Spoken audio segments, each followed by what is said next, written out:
Finally ট্রেনটা ছাড়েনি বাবা, দেখি তো কোনো সিট আছে কিনা। সব সিট তো ফুল, আমি কোথায় বসবো? প্রথমবার জেনারেলে করে যাচ্ছি, জানি না কি হবে। দৌড়ে দৌড়েই ট্রেনে উঠতে হবে, সবাই তো তাই করছে, না হলে একটা সিটও ফাঁকা পাবো না আমার জন্য। উফ বাবা কি গরম। এটা কি করছে লোকটা?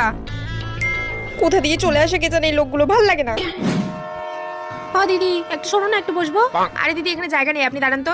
একটুখানি চাপুন, এখানে জায়গা হবে না। আরে হয়ে যাবে, আপনি আরে হবে না। আরে একটুখানি বসবো আমি এখানটায়, এই তো। আপনার টিকিট কি এখানে আছে? আপনার টিকিট কোথায় দেখান? টিকিট? হ্যাঁ টিকিট দেখান, টিকিট। দাঁড়ান আমি আসছি। হ্যাঁ কোথায় যাচ্ছেন? টিকিট দেখান। টিকিট না কেটে উঠে পড়েছে, আবার বসবে বলে।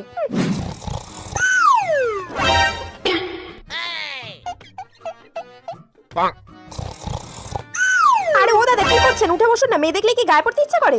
আপনি জেনারেল ছেড়ে প্রাইভেট ট্রেনে যান বা এসি ট্রেনে যান, জেনারেলে এমনই হয়। মেয়েদের কাঁধে ঘুমানোর খুব ইচ্ছা না এই লোকটার। দাঁড়াও দেখাচ্ছি মজা, নাও এবার ভালো করে ঘুমাও।